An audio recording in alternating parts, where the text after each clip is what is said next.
We're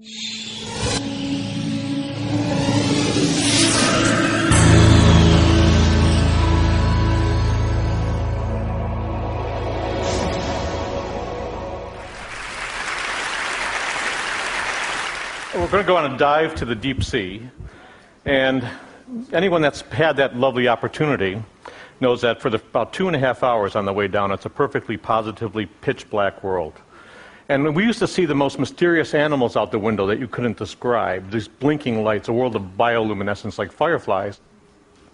Dr. Edith Witter, she's now at the Ocean Research and Conservation Association, was able to come up with a camera that could capture some of these incredible animals, and that's what you're seeing here on the screen. That's all bioluminescence, like I said, just like fireflies. There's a flying turkey under turkey. I'm a geologist by training, but I love that. And you see, some of the bioluminescence they use to avoid being eaten, some they use to attract prey, but all of it, from an artistic point of view, is just positively amazing. And a lot of what goes on inside, there's a fish with glowing eyes, pulsating eyes. Some of the colors are designed to hypnotize. These lovely patterns. And then this last one of my favorites, this pinwheel design, just absolutely amazing, every single dive. That's the unknown world, and today we've only explored about 3% of what's out there in the ocean. Already we found the world's highest mountains, world's deepest valleys, underwater lakes, underwater waterfalls. A lot of that we shared with you from the stage, and in a place where we thought no life at all, we find more life, we think, in diversity and density than the tropical rainforest, which tells us that we don't know much about this planet at all. There's still 97%, and either that 97% is empty or just full of surprises. But I want to jump up to shallow water now and look at some creatures that are positively amazing.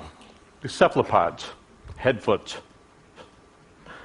As a kid, I knew them as calamari mostly, but this is an octopus. This is the work of Dr. Roger Hanlon at the Marine Biological Lab. And just fascinating how cephalopods can, with their eyes, incredible eyes, sense their surrounding, look at light, look at patterns. Here's an octopus moving across the reef, finds a spot to settle down, curls up, and then disappears into the background. Tough thing to do. In the next bit, we're going to see a couple of squid. These are squid. Now, males, when they fight, if they're really aggressive, they turn white. And these two males are fighting. They do it by bouncing their butts together, which is an interesting concept. Now here's a male on the left and a female on the right, and now the male has managed to split his coloration so that the female only always sees the kinder, gentler squid in him. And the male's on the We're going to see it again. Let's take a look at it again. Watch the coloration. White on the right, brown on the left. He takes a step back, so he's keeping off the other males by splitting his body, and he comes up on the other side. Bingo. Now, I'm told that's not just a squid phenomenon with males, but I don't know if that's true. Cuttlefish. I love cuttlefish.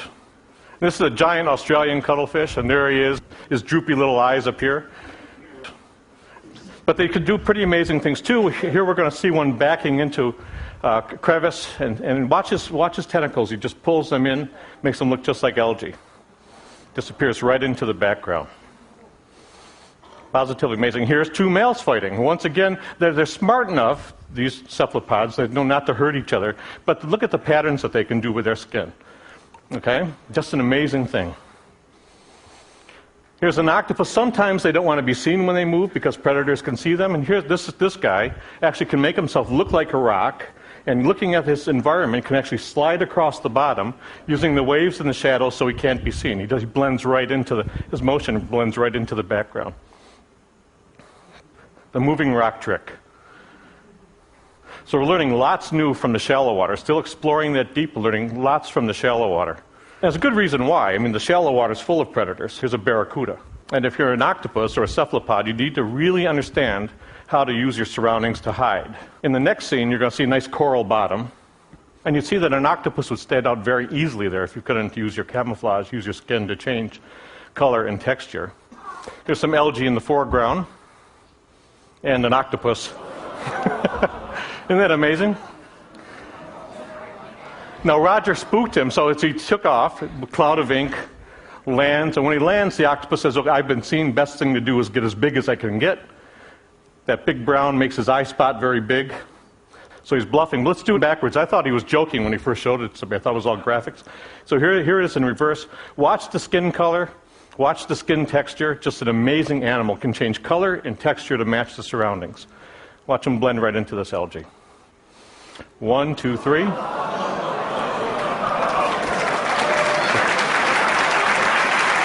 And now he's gone, and so am I. Thank you very much. Thank you. Thank you.